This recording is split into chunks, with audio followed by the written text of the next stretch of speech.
middle class, which was once a symbol of the American dream, is now painting quite a different picture today. They've lost more than the people who make more than them. They've saved less than the people who make less than them. And they're being hit the hardest by inflation. Take a look. The Wall Street Journal says there's never been a worse time to buy a home versus rent. More Americans are financing their cars than ever before, and the average new car payment is $726 a month. On top of that, buy now, pay later is booming because Americans are okay with financing their vacations to Cancun. How did this happen? How is the middle class feeling the squeeze today?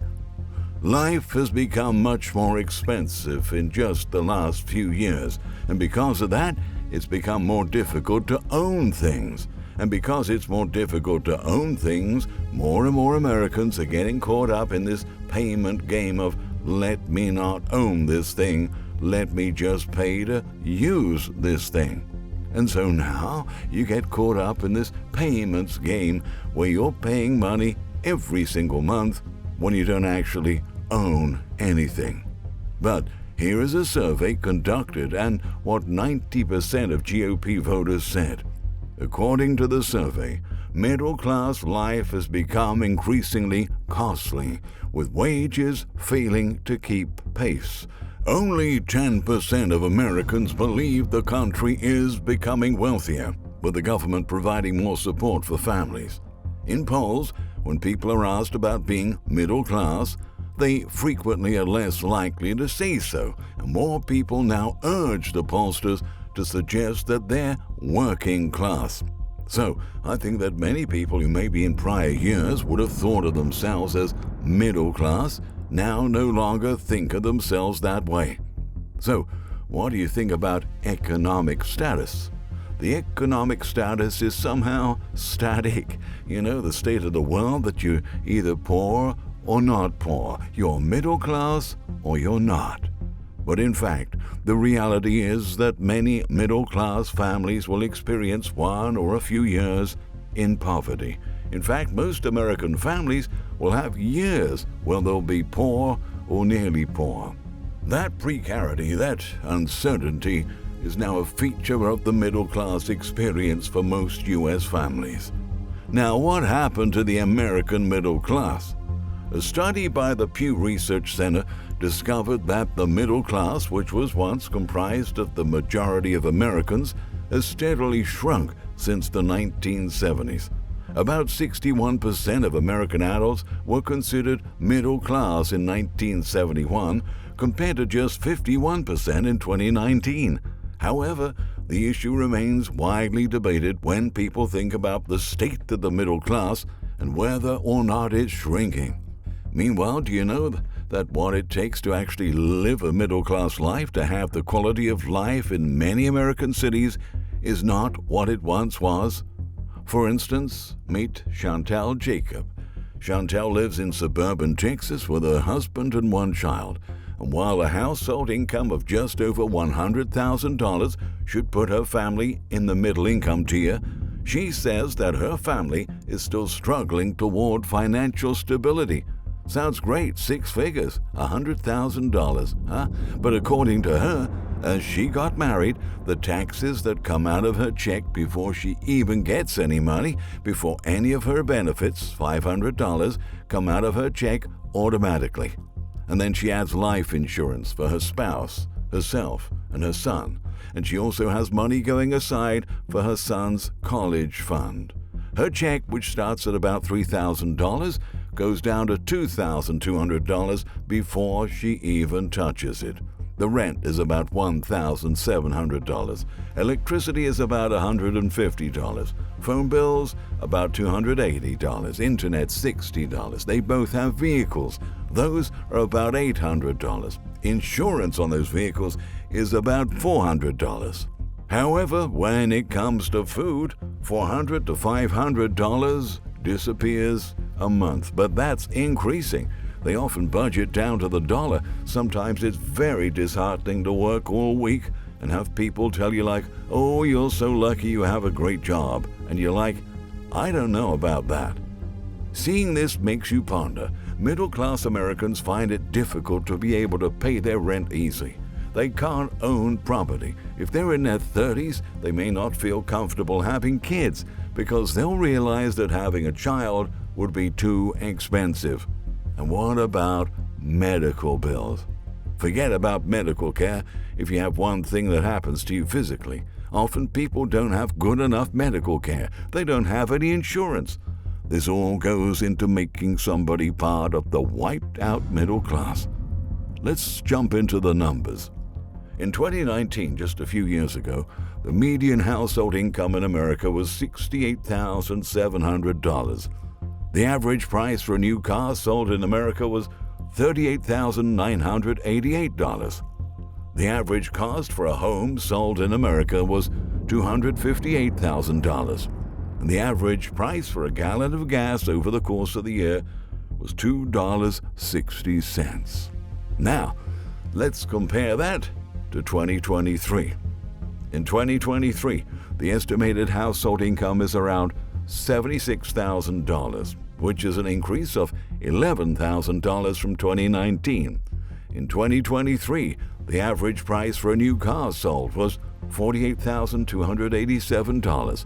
That's an increase of 19% from 2019. In 2023, the average cost of a home sold in America jumped to $412,000. That's an increase of 60% from 2019. And in 2023, the average price of a gallon of gas sold was $3.76 over the course of a year. Because you've got to remember, gas prices fluctuate a lot throughout the year. Now, this is an increase of 44% from 2019. Besides all this, the financial pressure on the middle class is astounding. The middle class has lost the biggest share of its assets in the stock market. The loss has been larger than even the top 1% of households, which own more than half of all equity and mutual fund shares, according to Federal Reserve data. So even though middle-class households own fewer stocks, they lost a bigger percentage of what they have in the first quarter downturn. Fed data also showed that the middle class is taking on more debt. Households earning between $75,000 and $127,000 now hold the most consumer credit debt of all groups, outpacing even households that earn twice as much or more. And data from Moody's Investors Service shows that upper middle-income Americans have less savings than every group except the lowest-income Americans, and they reduced their savings in the fourth quarter of 2021 and the first quarter of 2022 by more than any other group. So, what are the reasons behind the middle-class wipeout? There are several reasons why the middle class is feeling wiped out.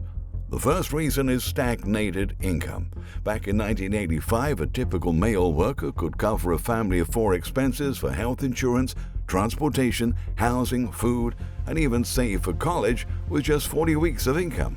But fast forward to 2022, and that same worker would need a staggering 62 weeks of income just to afford the same standard of living. Think about it. How would you feel if you had to work more than a year just to afford what used to take less than a year? It's a tough pill to swallow. Watching the American economy, it's clear that something has gone seriously wrong over the past few decades. While economists and policymakers were busy chasing after economic growth, they forgot to ask a crucial question. Who's actually benefiting from all this growth? Sure, the economy grew, and yeah, we all got more stuff. But let's be honest here. Are we really better off? Are families really thriving in this so-called booming economy? Or are they just barely scraping by, struggling to make ends meet? How would you feel if you had to juggle multiple jobs, rely on government programs, and still find it tough to make ends meet? Oh, it's a harsh reality for far too many hardworking families out there. And what about that sense of security we all used to enjoy? Remember when having a steady job and a roof over your head meant you were set? Well, guess what? That security blanket seems to be slipping away for many folks. And the worst of it is that it seems that there are a lot of politicians stuck on repeat. Oh, they're offering the same old solutions: more tax cuts, more deregulation, more globalization. But those strategies haven't exactly been a home run for most folks. What we really need, what hard-working Americans deserve, is the chance to build stable, fulfilling lives. We're talking about jobs that pay enough for a single income to support a family like it used to. We're talking about economic growth that reaches every corner of our country, not just the big cities. So let's get real here. What does the American dream mean to you? Is it about uprooting your life and moving away from everything and everyone you know? Or is it about building a life right where you are, surrounded by family and friends? The idea of freedom has been thrown around a lot, but for many Americans, it feels more like an empty promise. In today's economy, people are feeling more constrained than ever, with limited options and shrinking opportunities. The situation is even worse in cities where the cost of living is already higher. An analysis in 2018 found that raising a family and a middle-class lifestyle in expensive coastal cities like San Francisco or New York requires an income of at least $300,000 a year. For reference, just 10% of all households made $200,000 or over in 2020. Another study by the Brookings Institute found that income in the middle class has grown half as fast compared to both the bottom 20% and the top 20% of income tiers once taxes and transfers were taken into account. On the other hand, policymaking affected lots of Americans, especially the middle class. The stagnation of wages and paychecks for people started back in the 1970s when productivity started growing more slowly, but really accelerated after 1970, and 1980 when there was a huge growth of inequality, when the top 1% took off, when the stock market grew, but people's paychecks did not. That has to do with issues of deregulation and excessive unemployment, the weakening of unions, and the failure to raise the minimum wage. Globalization with low-wage countries that really puts the kibosh on blue-collar job opportunities in many places. The point is that it's not that the economy got worse, it was that there were policy decisions made so that the economic growth did not filter down to the vast majority. In response, the Biden administration came into office in 2021 with a promise to revitalize the middle class. The $1 trillion bipartisan infrastructure bill from November 2021 and the Build Back Better Act both include provisions aimed at financially supporting middle-income families. But as Congress continues to find itself in a stalemate, only time will tell whether these bills will really have an impact on the survival of middle-income households. So where do we go from here? With the American middle class being wiped out, how can we reclaim that sense of security and ensure that every American family has a fair shot at success? Share your thoughts in the comments below. And please don't forget to subscribe for more videos. Thank you for watching.